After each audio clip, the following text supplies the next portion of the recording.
Japan மார்க்கெட்டில் 29 ஆண்டுகளுக்கு பிறகு பெரிய அதிர்ச்சி. ஜப்பானின் 10 வருட கவர்மெண்ட் பாண்ட் ஈல்ட் தற்போது 29 வருடங்களில் இல்லாத அளவிற்கு உயர்ந்துள்ளது. இதனால் உலக மார்க்கெட்டே தற்போது கவனமாக பார்க்க தொடங்கியுள்ளது.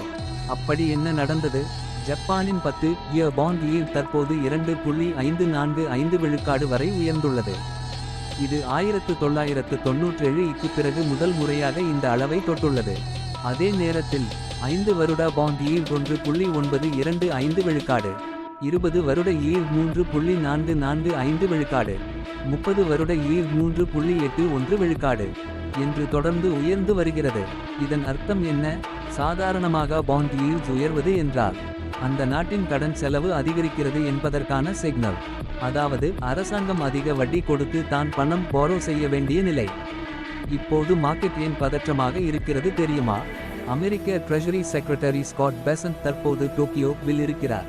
அவர் ஜப்பான் மானிட்டரி பாலிசி பற்றி என்ன பேசப் போகிறார் என்பதை மார்க்கெட் மிகவும் கவனமாக பார்த்து கொண்டு இருக்கிறது.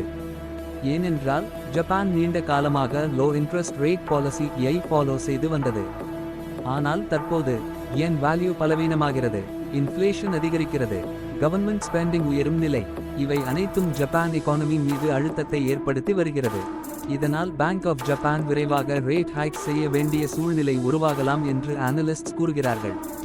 இங்கே முக்கியமான விஷயம் என்னவென்றால், ஜப்பான் பாண்ட் மார்க்கெட் உலக ஃபைனான்ஸ் சிஸ்டம்க்கு மிகவும் முக்கியமான ஒன்று. ஜப்பான் ஈல்ட்ஸ் அதிகரித்தால் குளோபல் ஸ்டாக் மார்க்கெட்ஸ் பாதிக்கலாம், கரன்சி மார்க்கெட்ஸ் வாலட்டிலிட்டி அதிகரிக்கலாம், இன்வெஸ்டர்ஸ் சேஃப் அசெட்ஸ்க்கு ஷிஃப்ட் ஆகலாம். அதனால் தான் இந்த நியூஸ் உலகம் முழுவதும் பெரிய கவனத்தை பெற்றுள்ளது. மேலும் எக்ஸ்பர்ட்ஸ் என்ன சொல்கிறார்கள் தெரியுமா? ஸ்காட் பெசன்ட் ஜப்பான் ஐ விட்டு செல்லும் வரை மார்க்கெட் அலர்ட் மோட்ல இருக்கும் என்று அனலிஸ்ட்ஸ் கூறுகிறார்கள். ஏனென்றால் அவருடைய statements Japan monetary policy, yen currency, bond markets இவைகளில் பெரிய மூவ்மெண்ட் கிரியேட் செய்யக்கூடும். இப்போது இன்வெஸ்டர்ஸ் கவனிக்க வேண்டியது என்ன? Japan interest rates, yen movement, US Japan economic discussions, global bond yields இவை அடுத்த சில வாரங்களில் குளோபல் மார்க்கெட் டைரக்ஷன் ஐ தீர்மானிக்கலாம். சுருக்கமாக சொன்னால், ஜப்பான் பாண்ட் ஈல்ட் 29 வருட ஹை ஐ தொட்டுள்ளது என்பது ஒரு சாதாரண நியூஸ் இல்லை.